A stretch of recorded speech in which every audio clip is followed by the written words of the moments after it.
Greetings, Rigil Agateiades here, and today we have again an opportunity to take out the magnificent Zock. This is the special battle that's being run until next week, the type limited battles. Using simple battle rules but with only a certain type of mobile suits allowed each time. The match we're on today is for 500 cost support types only. And to me, there's really only one choice.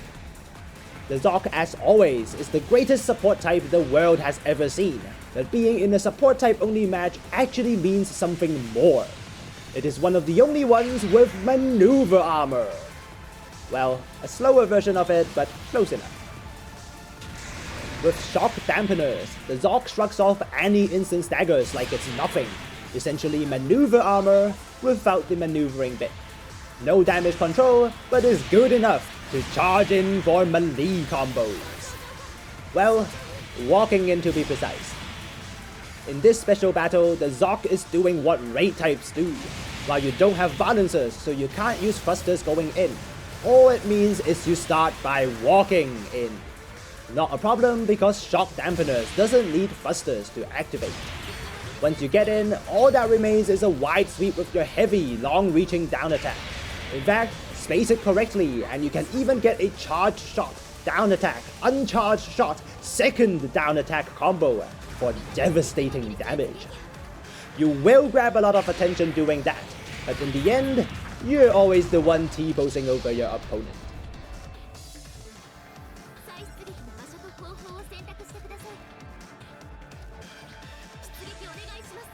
And we're back in no time. Under simple battle rules, all waypoints on the map can be used by both sides to spawn straight back into action, so spawn timings become less important compared to keeping the enemy outnumbered at a certain waypoint. Glad that's not how it works in rated. This also means that compared to tactics, it's raw power that matters in this game mode, something the Zock does not lack. That's a lot of damage. Would have been even more if we overheated with an uncharged shot immediately afterwards. That would have straight off finished up that full armor Gundam.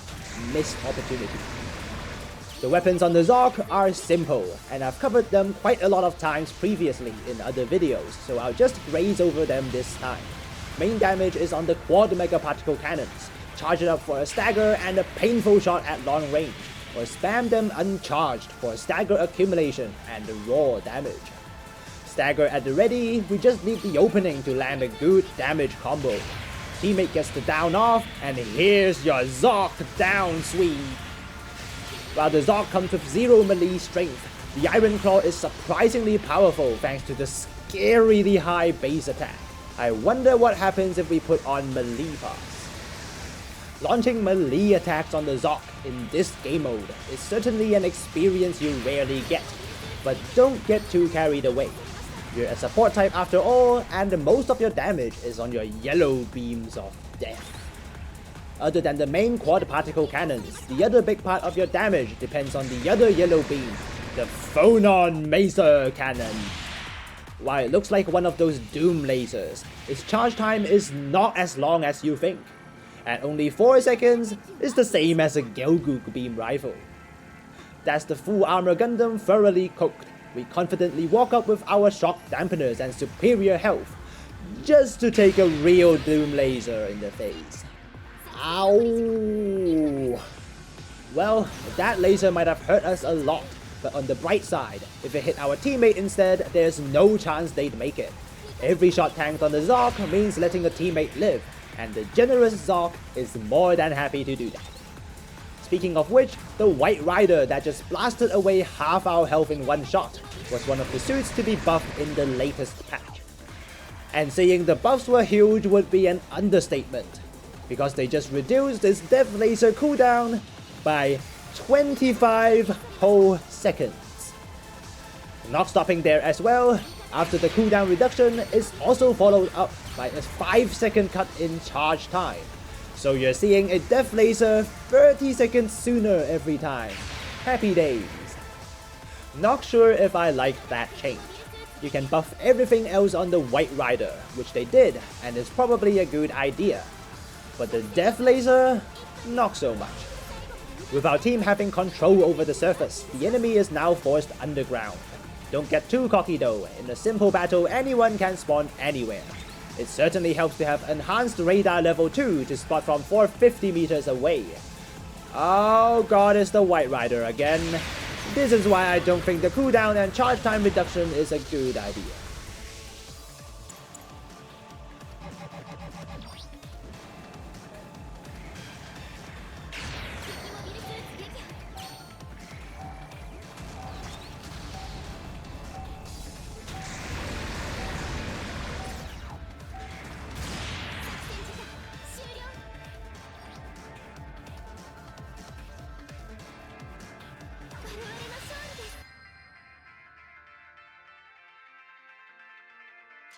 Got him in the last 10 seconds, and now we're even.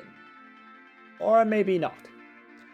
With no raid types or general types to challenge us at melee fights, the Zock is simply too strong in this game mode.